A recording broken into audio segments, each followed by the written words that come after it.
Hey everyone, welcome to Fourth Pillar academy.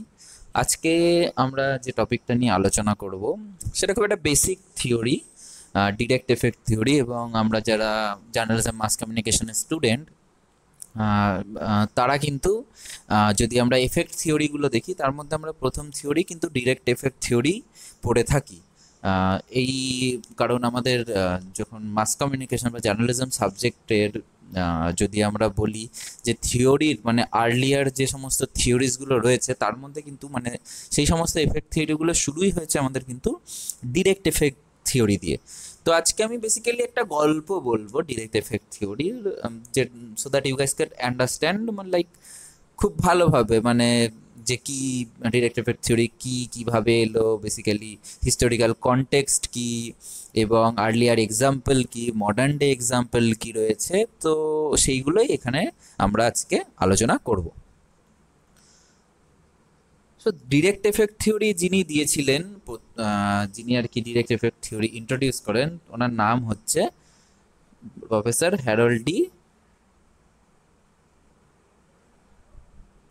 লাসওয়েল। এটা আমরা জানি সকলে কম বেশি।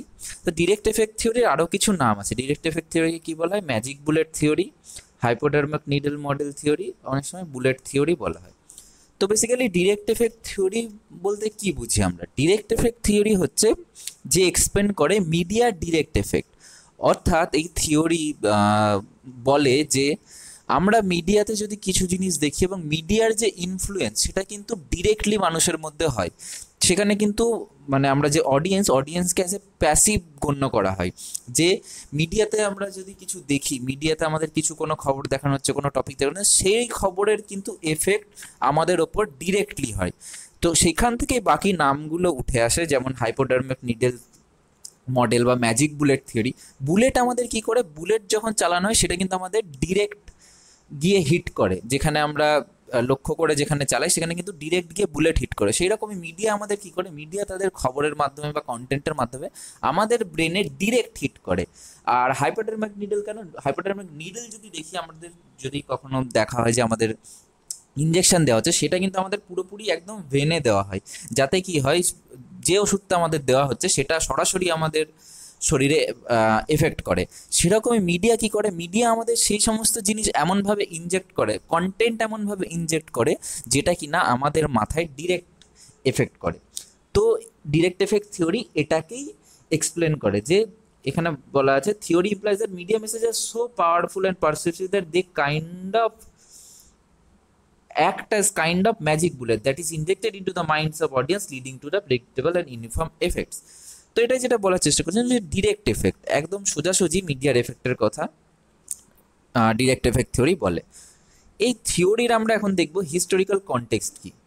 তো এটা বেসিক্যালি আমি একটা গল্প বলবো, যে যখন প্রথম বিশ্বযুদ্ধ হয়, প্রথম বিশ্বযুদ্ধের সময় দেখা যায় হিটলার বা নাজি যারা ছিল, আমেরিকানরা তো প্রথম থেকেই খুব স্মার্ট। তো ওরা বোঝার চেষ্টা করলো যে হিটলারের মতো একটা মানুষের কথা বা মানুষের বক্তব্য কিভাবে মানে সৈনিকরা মানে কিভাবে সেটাকে ইনফ্লুয়েন্স করছে, কিভাবে এত এত সৈনিক একজন এরকম ডিক্টেটর লিডারের কথা শুনছে, ব্যাপারটা কি, মানে আর কিভাবে পাবলিক তাকে সাপোর্ট করছে।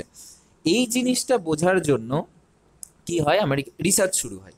তো political scientist Harold D Lasswell, যে উনি ভাবেন যে propaganda was worth of study because he felt the people are puzzled, uneasy and vexed at the unknown cunning which seems to have duped or degraded them. অর্থাৎ উনি মনে করেন যে এই যে প্রপাগান্ডার বা এই যে যে সমস্ত জিনিসগুলো ওয়ার্ল্ড ওয়ারের সময় চলছে, যে কিভাবে মানুষজন মানে এরকমভাবে ইনফ্লুয়েন্স হচ্ছে বা ওয়ারের পক্ষে কিভাবে মানুষজন কথা বলছে।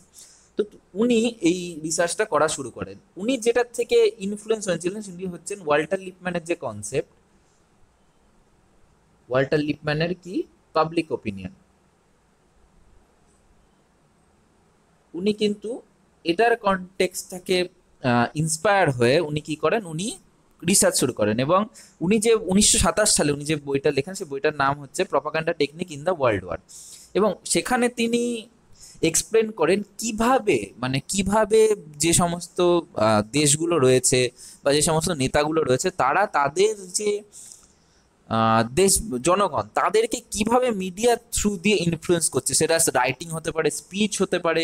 এবং সেকেন্ড ওয়ার্ল্ড ওয়ার যখন হয়, সেকেন্ড ওয়ার্ল্ড ওয়ারের টাইমে সিনেমা সিনেমা কিন্তু খুব একটা মানে মাইন্ডকে ইনফ্লুয়েন্স করার একটা ওয়েপন হিসেবে কাজ করেছিল সমস্ত ক্ষেত্রে। যেখানে একদিকে যেমন জার্মানিরা বোঝাচ্ছিল যে ইউএস বা এরা খারাপ, তেমনি অপরদিকে ইউএসও সেম কাজ করছিল, যে তারা বোঝাচ্ছিল যে জার্মান বা এদের এই জিনিসগুলো খারাপ, এবং তারা এই জিনিসগুলো করছিল কিন্তু বিভিন্ন ধরনের মিডিয়াকে ইউজ করে।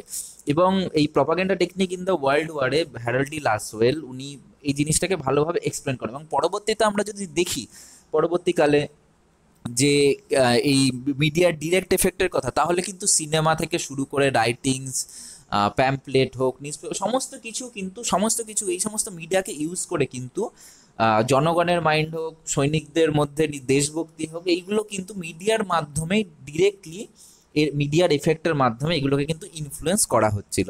এবং হ্যারল্ড ডি লাসওয়েল তিনি কিন্তু এই জিনিসটাকে প্রথম তুলে আনেন, ডিরেক্ট এফেক্ট থিওরির কথা বলেন। উনি বেসিক্যালি ম্যাজিক বুলেট বা হাইপোডার্মিক নিডল মডেল এই নামটা উনি দেননি, কারণ এরকম প্রমাণ হয়তো আমার চোখে পড়েনি, যে বা আমি অনেক টেক্সট দেখেছি যেখানে এই জিনিসটা যে উনি নামটা দিয়েছেন সেরকম কোথাও লেখা আছে, থাকতে পারে হয়তো, আমি সেক্ষেত্রে কিন্তু আমি যতদূর পর্যন্ত পড়াশোনা করেছি আমি দেখেছি যে এই জিনিসটা কিন্তু ওনার দেওয়া নয়। অনেকে বলে যে উনি এই নামটা দিয়েছেন, কিন্তু মানে সেটার কোনো কিন্তু সার্টেনিটি নেই। বাট বিভিন্ন স্কলারদের কাছ থেকে, কারণ এই কাজটা তো অনেক স্কলাররা এগিয়েছে, এবং সেই কাজ থেকে কিন্তু এই জিনিসগুলো আস্তে আস্তে উঠে এসেছে। তো এটা ছিল আমাদের ডিরেক্ট এফেক্ট থিওরির হিস্টোরিক্যাল কনটেক্সট। এবার আমরা আর্লি এক্সাম্পল দেখি।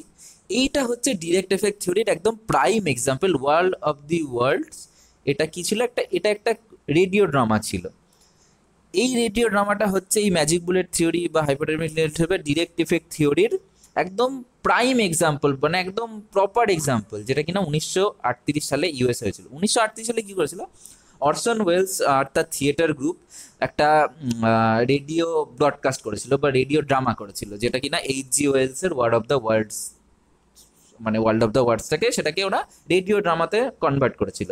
তো সেখানে বেসিক্যালি কীরকম করেছিল, হঠাৎ করে রেডিও বুলেটিন চলতে চলতে একটা খবর অ্যানাউন্স করে যে পৃথিবীতে নাকি মার্শিয়ানরা ইনভেট করে দিয়েছে, এবং একটা ওয়ার স্টেটে চলে এসছে আমাদের ইউএসএর এখানে বিয়ে করে দিচ্ছে। এবং এই যে খবরটা, সেটা কিন্তু পাবলিকের মধ্যে এমন প্যানিক ক্রিয়েট করেছিল, তারা কিন্তু এটাকে বিশ্বাস করে নিয়েছিল, এবং তারা রেডিও ব্রডকাস্টিং হোক সব জায়গার থেকে খবর নেওয়ার চেষ্টা করছিল, কি হয়েছে আদৌ কি সত্যি করে জিনিসটা হয়েছে।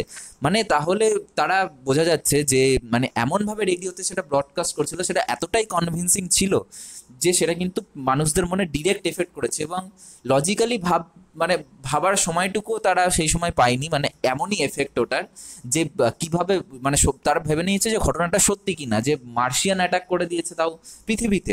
মানে এইটা থেকে বোঝা যায় যে মিডিয়ার যে ডিরেক্ট এফেক্ট হতে পারে, এটা কিন্তু একটা খুব প্রাইম আর্লিয়ার এক্সাম্পল আমাদের ডিরেক্ট এফেক্ট থিওরির। এছাড়াও আমরা যদি এখন মডার্ন ডে এক্সাম্পলস দেখি, তাহলে দেখব যে বেশি দিন না, এই বছরখানেক আগে পাবজি নিয়ে আমাদের কিন্তু খুব একটা কনসার্ন উঠেছে। যেগুলো পাবজি কি করছে, পাবজির মতো গেম কিন্তু মানুষের মধ্যে বাচ্চা স্পেসিফিক্যালি টিনেজারদের মধ্যে ভায়োলেন্স তৈরি করছে। মানে তারা সেই জিনিসটা থেকে ইন্সপায়ার হয়ে যাচ্ছে, একটা গেম থেকে ইন্সপায়ার হয়ে যাচ্ছে। ইভেন যে সমস্ত ভায়োলেন্স ভিডিও গেম হোক বা কন্টেন্ট হোক, এগুলো কিন্তু তাদের এই ইয়ং পিপলদের মাইন্ডে এফেক্ট করছে, এবং তারা কিন্তু সেই নেচারগুলো করার চেষ্টা করছে। ইভেন আমরা যদি দেখি, মানে ভিডিও গেমসের এমন এফেক্ট হয়েছে যে সেখানে দাঁড়িয়ে মানে বাচ্চাদের, আমরা একটা ভিডিও ভাইরাল হয়েছিল যে একটা বাচ্চা কন্টিনিউয়াস বসে ওরকম করে হাত চালিয়ে যাচ্ছে ভিডিও গেম খেলার মতো, কারণ তার মাইন্ডে ওই জিনিসটা এমনভাবে এফেক্ট করেছে। ইভেন অ্যাগ্রেসিভ হয়ে যাচ্ছে ইয়াং পিপল, এবং তার জন্য কিন্তু এখন আমরা যারা এই গেমটা খেলে তারা দেখবে এই গেমটা শুরু হওয়ার আগে কিন্তু একটা অ্যানাউন্সমেন্ট দেয় যে রিয়াল ওয়ার্ল্ডের সাথে এটার কোনো সম্পর্ক নেই।